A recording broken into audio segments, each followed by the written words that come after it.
Cape Fear intersects two sweeping arcs of shifting North Carolina beaches that form the treacherous frying pan shoals in the graveyard of the Atlantic.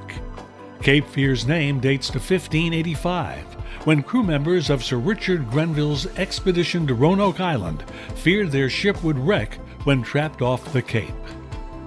The inlet itself is at the estuary of the 191-mile Blackwater Cape Fear River, which at this location also serves as a segment of the Intracoastal Waterway. The river is used extensively for commercial traffic to Wilmington. The ICW combines natural waterways with man-made canals, enabling navigation without open-sea travel hazards for 3,000 miles along the eastern United States. Snow's Cut, a 1.75 miles long, 100 feet wide man-made canal, connects the ICW and the river near Federal Point, 20 miles north of Cape Fear. Redredged in spring 2022, this 12 feet deep alternative to the 30-mile Frying Pan Shoals is where the ICW's red-right south channel markers start to overlap with the river's red-right return lateral aids. This coexistence of the Intracoastal Waterway and the Cape Fear River creates unique navigational challenges for hundreds of ICW boaters who migrate south in the fall and north in the spring. Begin at latitude 34 degrees 3 minutes 29 seconds north and longitude 77 degrees 53 minutes 31 seconds west. Head west under the U.S. Highway 421 Carolina Beach Road Sea Breeze Bridge with approximately 65 feet vertical clearance. Tide boards on each side show the exact height.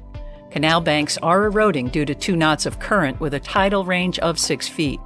As a courtesy, let the vessel with current behind it pass under the bridge first. Watch out for a dogleg between the ICW Red 162 and Green 161 buoys, and avoid the Coquina Rocks extending from the north side. Past Carolina Beach State Park, Snow's Cut opens wide into the Cape Fear River with hazardous shallows to starboard, nicknamed the parking lot, north of Red 164. Towboat US and Sea Tow stay busy in this unmarked area, so beware. Stay close to Reds 168 through 176. There are no corresponding green marks, and shallow water starts 20 feet from the red buoys. Turn south at Green 177, the last ICW-numbered buoy at the entrance to the Cape Fear River, and follow the 42 feet deep shipping channel. The next visible green mark will be 33 on the river's lateral system, to be kept starboard when heading south.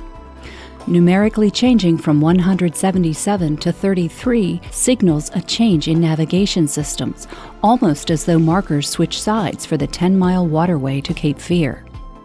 The Coast Guard has addressed the dual navigation system by placing gold triangles on green buoys in the Cape Fear River and gold squares on red buoys, the opposite of the convention for gold triangles and squares as ICW marker borders.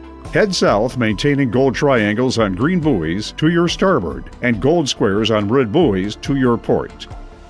Watch off your starboard side after passing Green 33 for the large military ocean terminal Sunny Point. Patrolling gunboats will warn you away if you get too close. Follow the Deepwater Channel south, keeping Green 31 to starboard and Red 30 to port. South of Red 28, steer clear of the yellow buoys and SP Green over Red preferred channel marker at Sunny Point. Don't become distracted by the upper and lower Midnight Channel South Range, pairs of light towers meant for guiding large ships to stay in the deepest part of the channel. Give way to ferry traffic between Reds 26 and 20, from Deep Creek Marina north to Smith Island at Fort Fisher, and from Green 13A south to Bald Head Island. As you approach the city of Southport, follow the dogleg around Red 18 and note that as you continue out to sea, there are no more gold ICW symbols on Cape Fear River buoys. Observe the tides and currents here, especially in a small craft. Current can run at up to 3 knots, and if there's an opposing wind, create a bad chop. At the mouth of the Cape Fear River on your starboard side, you'll pass Fort Caswell, now used as the North Carolina Baptist Assembly. Ahead, and then to your port, you'll pass Bald Head Island. Take care when navigating near the Frying Pan Shoals that seasonally arise from and recede into the sea. The end point for departing the inlet can be considered latitude 33 degrees, 51 minutes, 49 seconds north, and longitude 78 degrees, 1 minute, 7 seconds west, between red 12 and green 11. This also marks the start point for your return. Again, give way to commercial vessels, container ships heading to the port of Wilmington, pilot ships, tugs, survey boats, barges, and dredges. Pass by Bald Head Island to starboard and Oak Island Lighthouse to port as you approach Southport, also to port.